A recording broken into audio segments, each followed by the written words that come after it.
a pleasure to serve under your chairmanship today.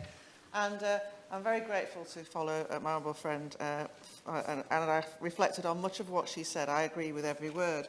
And I think the truth of the matter is that we've heard for a number of years about how much emphasis this government is placing on tackling violence against women and girls.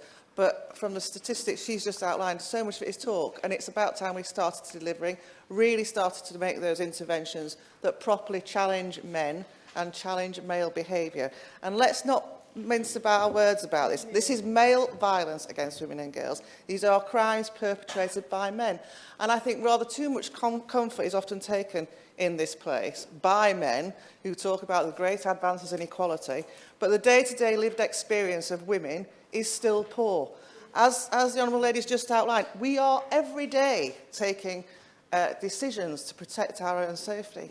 And we as members of Parliament, it is now well documented that female members of Parliament receive more abuse and harassment than their male counterparts.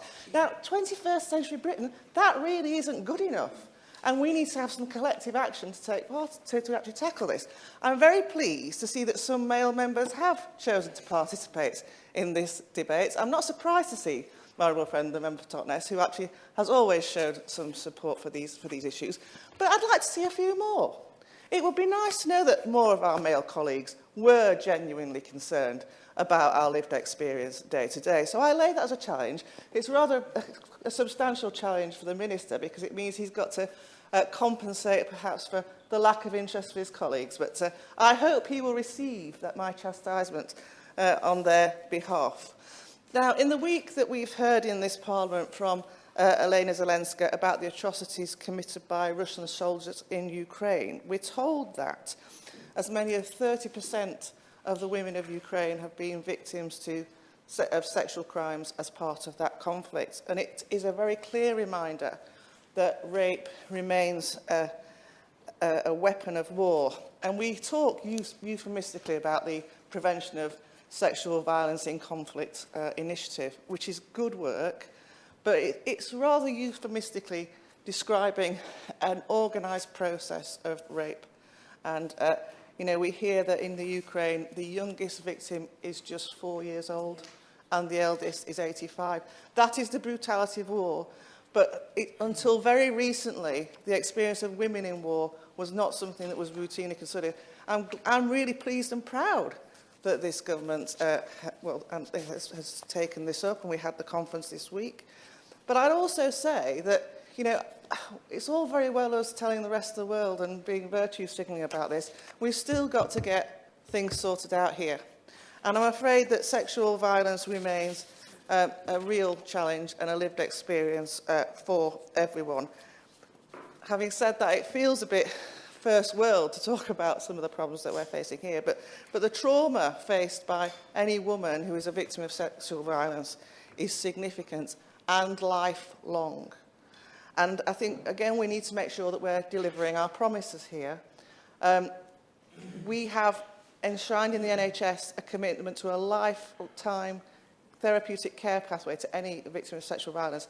In practice, that just doesn't happen. You know, we know very many women who are still waiting for counselling months and months and months after that incident. We know that is actually a barrier to getting justice for the perpetrators, because, you know, women, when they relive what's happened to them, are re-traumatising themselves. They need that support.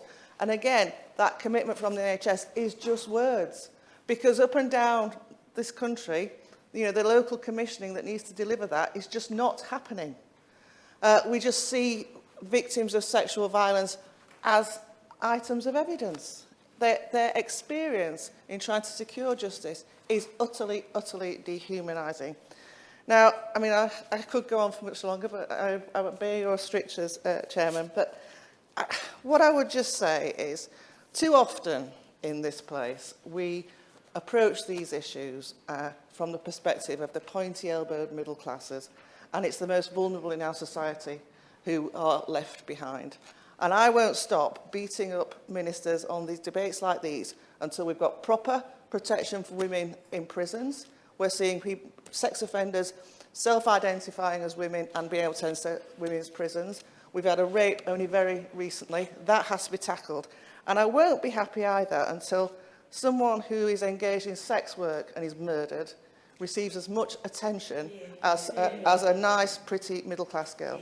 I'll leave it there.